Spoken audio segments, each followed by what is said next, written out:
আসসালামু আলাইকুম। সুপ্রিয় দর্শক, স্বাগত জানাচ্ছি কথার পিঠে কথা অনুষ্ঠানে। আমি মুস্তফা ফিরোজ এবং আমার অপর প্রান্তে যুক্ত আছেন মাসুদ কামাল। যথেষ্ট বিরতির পর আমরা যুক্ত হয়েছি। চেষ্টা থাকবে যে নিয়মিতভাবে যাতে আমরা আবার শুরু করতে পারি। মাসুদ কামাল, আপনার কাছে যেই বিষয়টা এখন ঠিক এই মুহূর্তে জানতে চাই যে রাজনীতিটা নির্বাচন পরবর্তী সংসদ ঠিক ছিল, কিন্তু এখন মনে হচ্ছে যেন একটু সংসদের বাইরে রাজনৈতিক উত্তেজনা। ঢাকা বিশ্ববিদ্যালয়ের বাইরে আপনার কাছে মনে হচ্ছে কি যে এটা ঠিক সংসদকে কেন্দ্র করে যেটা হওয়ার কথা ছিল ঠিক সেইভাবে এগোচ্ছে কিনা সরকার এবং রাজনীতি? আমি কিন্তু এতে খুব বেশি একটা বিস্মিত নই। এবং আপনার আমাকে খুব একটা অপ্রত্যাশিত মনে হচ্ছে তাও কিন্তু না। একটা জিনিস মাথায় রাখেন, আমি যেটা বুঝি আর কি, জামাতের আসলে কি লক্ষ্যটা কি? জামাত কি ওদের যে কোনো দলীয় নেতা কর্মীকে জিজ্ঞাসা করেন, ওরা কি সারা জীবন বিরোধী দল হয়ে থাকতে চায়? তা তো চায় না। তারা তো একসময় ক্ষমতায় যেতে চায়। এখন ক্ষমতায় যাওয়ার প্রক্রিয়াটা কি? ক্ষমতায় যেতে হলে আপনাকে মানুষের, যদি আপনি প্রপার গণতান্ত্রিক পদ্ধতি অবলম্বন করেন, তার মানে হলো আপনাকে মানুষের ভোট পেতে হবে, বেশি ভোট পেতে হবে, তাই না? যারা ক্ষমতাসীন দল আছে তাদের চেয়েও বেশি ভোট পেতে হবে, তারপরে আপনি ক্ষমতায় যাবেন। এখন এই বেশি ভোট আপনি কিভাবে পাবেন? ওরা বিএনপি পেয়েছে 50%-এর উপরে, 51%। জামাত পেয়েছে 30%। গ্যাপ তো 20%। জামাত কিন্তু এই 20% গ্যাপ পূরণ করে আরো অগ্রসর হতে হবে। প্রক্রিয়াটা কি? প্রক্রিয়া হলো যে তারা পদে পদে প্রমাণ করবে যে সরকার যে কাজটা করতেছে সেটা ভুল করতেছে। তারা তো এটাই করবে। এবং এটা করতে যে তারা সংসদে বলে, বাইরেও বলে। বাইরে বলে জনগণের জন্য, জনগণকে বোঝায় যে দেখো এই যে সরকার এটা করছে, তারা এটা ভুল করছে, আমরা হলে এটা করতাম। অথবা তারা এটা করতেছে না, আমরা আমাদের কথা বলে না, ওদের কথাই বলে যে দেখেন সরকার এটা পারতেছে না। যেমন গতকালকে তারা জুলাই যুদ্ধাহতদের নিয়ে গেছে, জি। এদের বলতেছে এই যে জুলাই যুদ্ধ হতো, এদের সরকার চিকিৎসা করতেছে না। এখন এইগুলি বলে মানুষের মধ্যে এক ধরনের মানে এই এক ধরনের সিম্পেথি দেওয়া অথবা এক ধরনের সরকারকে ডিফেন্ড করা। বিএনপি একটা এনসিপি এবং জামাত বারবার বলতেছে যে বিএনপি পুরনো পথে এগোচ্ছে, ফ্যাসিবাদী লাইনে এগোচ্ছে। এবং সেটা সফল হবে না, কারণ আওয়ামী লীগের মতন ফ্যাসিবাদী দল হইতে পারবে না। কিন্তু সেই চেষ্টা করতেছে মানে বিএনপি। এটার আপনার কাছে কি সিমটম মনে হচ্ছে, মানে কেন এই কথাগুলি বলছে? ওই তো বললাম তো, মানুষের কাছে বোঝানো, মানুষকে দেখানো যে এই বিএনপি দিয়ে হবে না, তোমাদের বিকল্প কোন দলকে খুঁজতে হবে। এবং সেটা কারা?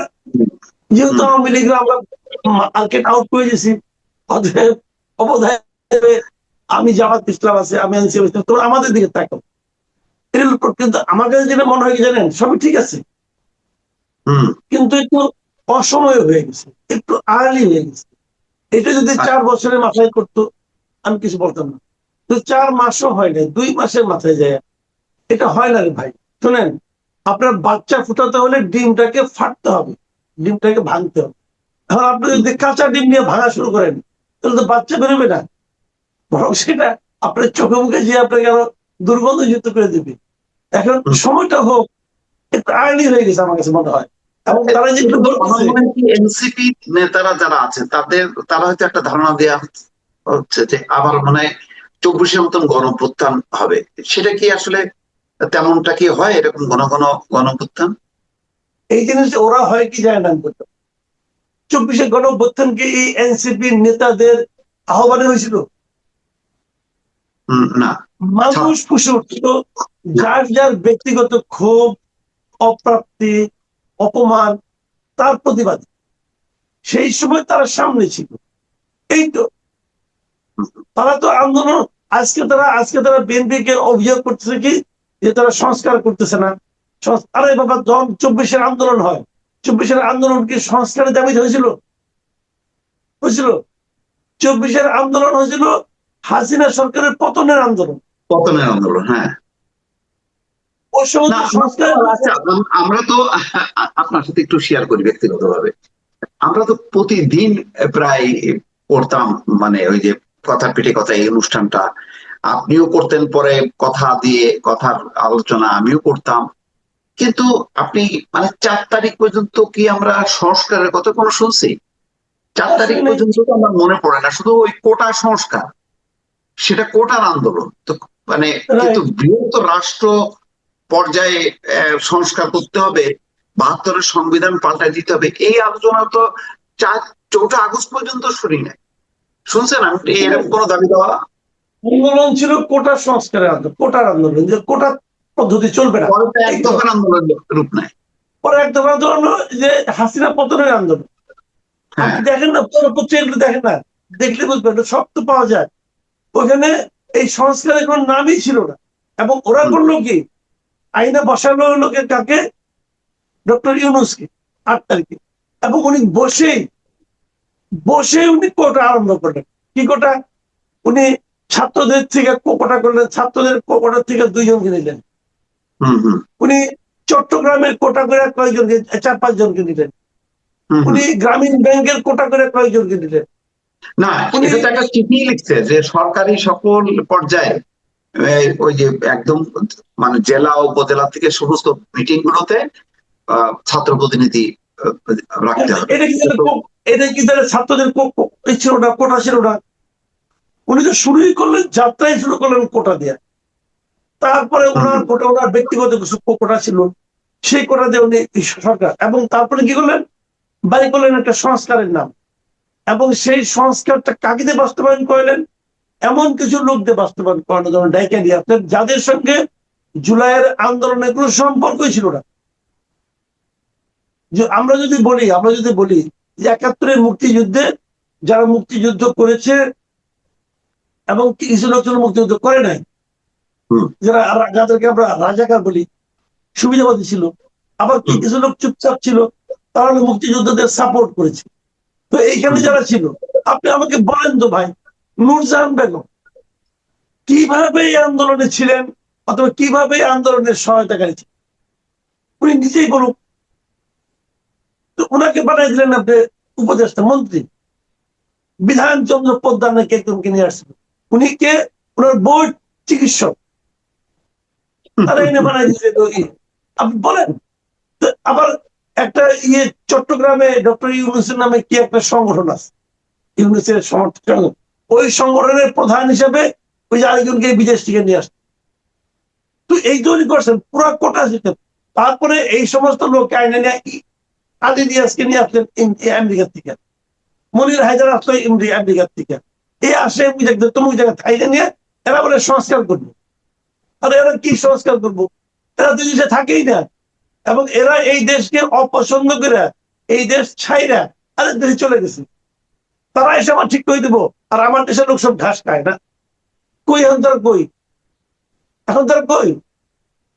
তো এইগুলিকে নিয়ে আসে একটা সংস্কার বানাচ্ছে। এখন এনসিপি, আচ্ছা যে এনসিপির কথা বলি আপনাকে, এই এনসিপি যারা মূল নেতা, যারা মূল নেতা, আপনি বলেন এর মধ্যে এই আন্দোলন যারা ছিল, আন্দোলনটা মার খেয়েছে কারা ভাই? আন্দোলনের মার খেয়েছে প্রাইভেট ইউনিভার্সিটি, মারা গেছে প্রাইভেট। ঢাকা ইউনিভার্সিটি একজন লোক মারা গেছে, একজন। দেখেন আপনি, নাহি ছাড়া তো মার খেয়েছে, এরা নেতা। তো এখন এরা এখন বলতেছে যে আবার তারা ডাক দিবে, সবাই এসে ঝাঁপাই করবে। ডাক দেখ না, ডাক দেখ, দেখেন কি আসে। না, এখন ধরেন বিএনপি তো বলে নাই, ধরেন জুলাই সনদ স্বাক্ষর করছে বিএনপি, এনসিপি করে নেই বরং। কিন্তু বিএনপি তো বলে নাই যে তারা জুলাই সনদের যে বিষয়বস্তু আছে তার মধ্যে তাদের যেগুলি তারা সমর্থন করে সেগুলি বাস্তবায়ন করবে না, এটা তো বলে নাই। কিন্তু এমন কি হলো যে একেবারে রাজপথে আন্দোলন এবং ফ্যাসিবাদী হিসাবে চিহ্নিত করতেছে, যেখানে সংসদ কার্যকর আছে, কোনো ধরপাকড় নাই, সবাই মুক্ত পরিবেশে রাজনীতি করতেছে, গুম নাই, খুন নাই, তাহলে ফ্যাসিবাদের সংজ্ঞাটা কি? আমি তো এটা বুঝলাম না। বিষয়টা ওনাদের গোসাটা হলো যে কেউ নেই, ওনারা তো বেসিক্যালি গোসা করছেন, অভিমান করছেন। ওনাদের গোসাটা হলো তারা যেভাবে বলছিল সেভাবে করতে হবে। এখন ভাই তোমরা যেভাবে বলছো সেভাবে করতে হবে, এটা তুমি কোথায় পেলা? ওরা বলতেছে সংবিধান সংস্কার পরিষদ করতে হবে, সংবিধান সংস্কার পরিষদ করে তার মাধ্যমে সংবিধান সংস্কার করতে হবে, তার মাধ্যমে জুলাই সনদকে বাস্তবায়ন করতে হবে। তো তার মাধ্যমে এখন তারা বলছে যে সংবিধান সংস্কার পরিষদ আপনি পাইলেন কই? এটা তো আমাদের এই অন্তর্বর্তীকালীন মানে আলী রিয়াজ বলছেন, আলী রিয়াজ আমাদের পীর এখন। আলী রিয়াজ সাহেব বলছেন, পীর সাহেব বলছেন যে সংবিধান সংস্কার পরিষদের মাধ্যমে এটা করতে হবে। তো সংবিধান বিএনপি বক্তব্য বললো ভাই সংবিধান সংস্কার পরিষদের মাধ্যমে যদি আমি এখন সংবিধানটাকে সংস্কার করি, দেখেন এই সংবিধানের গার্ডিয়ানকে সুপ্রিম কোর্ট। আজকে থেকে 10 বছর 20 বছর পরে যখন সুপ্রিম কোর্টে কেউ যে বলবে এই সংশোধনগুলি অবৈধ ছিল, তো সুপ্রিম কোর্টে ডাকে তোমাদের সংবিধানটাকে সংস্কার করলা, কার মাধ্যমে করলো? সংবিধান তো সংস্কার করতে হয় জাতীয় সংসদে। এখন তুমি কোথায় পাইলা যে সংবিধান সংস্কার পরিষদ তাকে আমরা বানাইছি? তুমি বানাইলে কিসের ভিত্তিতে? ভিত্তিটা কি? কোথায় বানাবা তুমি? এটা এটা বিপ্লবের মাধ্যমে হয়ে গেছে। এটা কি আমরা সুপ্রিম কোর্ট টিকবে? প্রতিদিন ঘটনার প্রবাহের সাথে এত যুক্ত থাকার পরও আমরা মানে এইরকম বিশাল একটা সংস্কার করতে হবে এটা জানলাম না। আর তারা বললো যে এই সংস্কারের জন্যই এই হাসিনার পতন হয়েছে বা বিপ্লব হয়েছে। অদ্ভুত ব্যাপার। মানে আসলে কোনো না কোনো দাবি নিয়েই তো একটা শুরু হয়। ধরেন কৃষকরা সারের দাবিতে আন্দোলন করার পর এটা বিশাল একটা গণঅভ্যুত্থান হয়ে যায় কোন কোন দেশে, সরকারের পতন হয়। তখন কি বলা হবে যে না এটা সারের দাবি না, এটা হচ্ছে 72-এর সংবিধান উপরে ফেলার জন্য, রিসেট বাটনে টিপ দেওয়ার জন্য। এইটা ওইটা হইলো। এটা আমরা জি মানে এই যে ইউনূস সাহেব বলছিল রিসেট বাটনে টিপ দিয়ে শেষ করে ফেলার, সে কি সে সংবিধান দেখছে? 72 সংবিধান সে কতগুলি পোলাপান দ্বারা পরিচালিত হয়েছে এবং এই পোলাপান গুলিকে সে খুশি রাখার চেষ্টা করছে। তার মূল সে দায়িত্ব নিছে দুটা কারণ। একটা কারণ হলো তার কিছু ব্যক্তিগত প্রতিহিংসা ছিল, সে চরিতার্থ করার জন্য। আর 2 নম্বর কারণ ছিল ওনার ব্যবসায়িক কিছু সুবিধা দেওয়ার জন্য। আর কিচ্ছু না রে ভাই, সে আর কোনো কাজ করে নাই। তার পরিবার পরিজন নিয়ে, তার ইয়ার দোস্তদের নিয়ে একটা ক্লাব বানাইছিল। এটা রাষ্ট্রটাকে সরকারটাকে একটা ক্লাব বানাই, ক্লাবের পরিণতি করছে। এই লোক দেশটার 12টা বাজারে দিয়ে চলে গেছে। আর এদের দুঃখ হলো সে যা যা করছে সবকিছুকে বাস্তবায়ন করতে হবে। কেন বাস্তবায়ন করতে হবে? বিএনপি কি অন্তর্বর্তীকালীন সরকারের এক্সটেনশন নাকি? বিএনপি এইগুলো তো তারা নির্বাচনের সময় বলছে যে আমরা ওগুলো সব করবো, করবো। ভোট পাইছে ওই অনুযায়ী, জনগণ তো ভোট দিচ্ছে। আর যেটা তারা বলে গণভোট, তারা যে গণভোটের কথা বলে, 1 নম্বর কথা হলো গণভোটে যে ভোট করছে এই ভোটটাই আমার নেওয়ার সন্দেহ আছে। এই ভোটের যে হার দেখানো হয়েছে, নির্বাচন কমিশন মানে সম্পূর্ণভাবে এই ভোটের সংখ্যাটাকে বাড়াই দিচ্ছে এবং নির্বাচন কমিশনের একটা অযোগ্যতা, এবং এখানে নির্বাচন কমিশন চুরি করছে যা। কারণ পৃথিবীতে আপনি আরেকটা দ্বিতীয় একটা নির্বাচন দেখাতে পারবেন না যে নির্বাচনে ভোট কত % ভোট কাস্ট হয়েছে এটা বলতে তারা 24 ঘন্টা লাগায়, পাবেন না। সব নির্বাচন এই যেমন মানে ইন্ডিয়াতে, কলকাতায় এখন নির্বাচন হচ্ছে, কিন্তু ইন্ডিয়াতে তো নির্বাচন হওয়ার পরে 2 দফায় হবে। 1 দফা হয়ে গেছে, আরেক দফা 29 তারিখ, তারপরে 4 তারিখে তারা রেজাল্ট দেবে। প্রথম দফা করে সিল করে রাখছে। ভোট হয়ে যাওয়ার পর ওই দিনই তারা বলছে যে 92% ভোট করছে। ভোট গোনা হয় নাই, ভোট গোনার আগে বলে দিচ্ছে 92% ভোট এসেছে। আর বাংলাদেশে ভোট কত শতাংশ হয়েছে জিজ্ঞাসা করার পর এই নির্বাচন কমিশনের সচিব বলে আপনারা কোন রেজাল্ট চান, এটা চান না ওটা চান। মানে সে ভোটের কত % কাস্ট বলবে না। কেন বলবে না? কারণ ভোট প্রাপ্তির সঙ্গে এই গণভোটের গণভোটটাকে বাড়ায় দেখাইতে হবে। এদিকে ইউনূস সাহেব বলতেছে গণভোট বাড়ায় দেখাও, তারা ইউনূসের ভিত্তির মতো ওইটাকে বাড়াই বাড়িয়ে কোন পর্যায়ে নিতে হবে, 60% বানাইতে হবে, এই সমস্ত হিসাব নিকাশ করছে। হিসাব নিকাশ করে প্রকাশ করছে। প্রকাশ করারও প্রায় 1 সপ্তাহ পরে আবার ভুল হয়েছে। ওখানে নাকি আবার 7 লাখ না 11 লাখ কত লাখ লোক ভোট নাকি বেশি হয়ে গেছে, ওটা আবার কমাইতে হয়েছে। এইরকম গোজামিলের মানে গণভোট। আবার তারপরে যে সে যে গণভোট করছে, ওই গণভোটে তো কোনো এখতিয়ারই নাই অধ্যাদেশ জারি করা। এখন এই সমস্ত বেআইনি কাজের উপর ডিপেন্ড করে বিএনপি যেহেতু জুলাই সনদ বাস্তবায়নে যাচ্ছে না, অতএব ওনাদের মন খারাপ, অতএব বিএনপি ফ্যাসিবাদী হয়ে গেছে। ভাই শোনেন, বিএনপির অনেক ভুল আছে, দায়িত্ব নেওয়ার পর বিএনপি অনেক কিছু করছে যেগুলো নাকি মনে করেন লজিক্যালি আমিও পছন্দ করি নাই, কিন্তু তার মানে এই না যে তাকে আপনি একটা অতি সরলীকৃত একটা মানে দিয়ে দিবেন, বিশেষণ যুক্ত করে দিবেন, ট্যাগ করে দিবেন, এটা ফালতু। মাসুদ কামাল, আপনার কাছে জানি যে কি এমন মানে কোনটা করলে মানে মানে অসম্পূর্ণ কি এমন কাজ আছে, মানে আপনি কোনটাতে মনে করেন যে কোন কাজটা বাকি আছে, এটাকে একেবারে করা উচিত? না, বিএনপি তো বলছে যে আমরা জুলাই সনদ বাস্তবায়ন করবো, কাল তো দেখলাম যে বলছে, প্রধানমন্ত্রী বলছেন যে আমরা জুলাই সনদ বাস্তবায়ন করবো। তো আপনি দেখেন না তারা কি করে? সমস্যাটা কি হলো?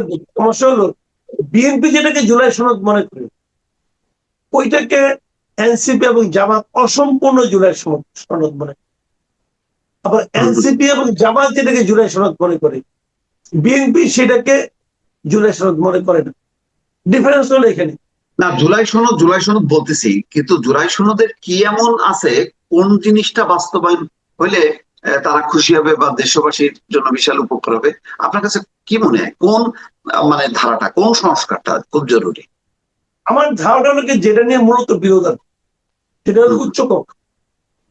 আচ্ছা, উচ্চকক্ষের যে 100 সদস্য হবে, সেই 100 সদস্য কিভাবে হবে, এইটা হলো মূল বিরোধটা আমি যতটুকু বুঝি।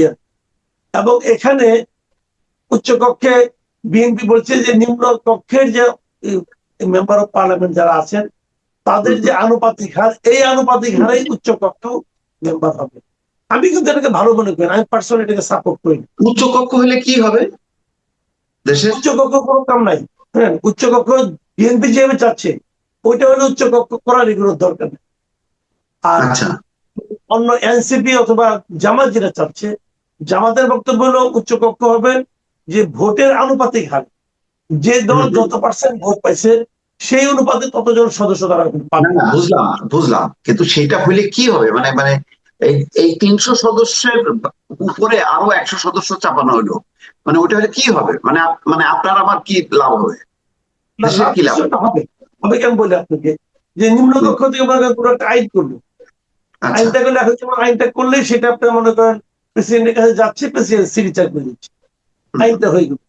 তখন যেটা হবে, এই আইনটা তারা উচ্চ কক্ষকে পাঠাতে হবে, এটা বাধ্যবাধকতা আছে।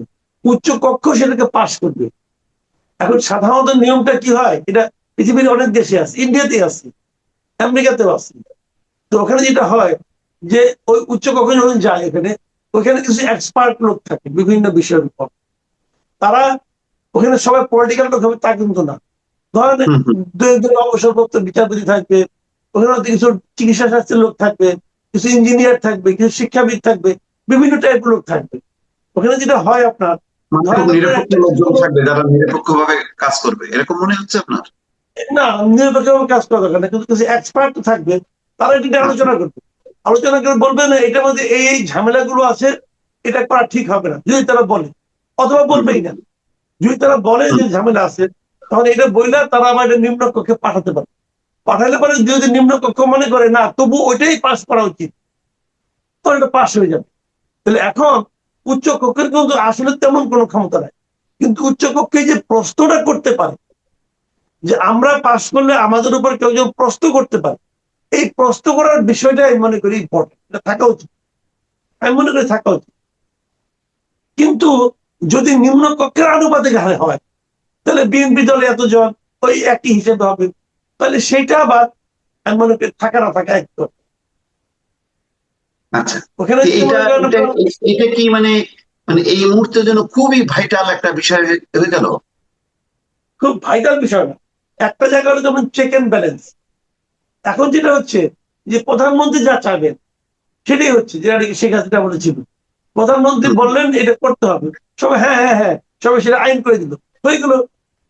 তো এইটা না, এই প্রধানমন্ত্রী চাইলেও সেটা নিয়ে যে আলোচনা করা যেতে পারে, এই জন্য একটা ব্যালেন্স করার জন্য একটা জায়গায় থাকা উচিত।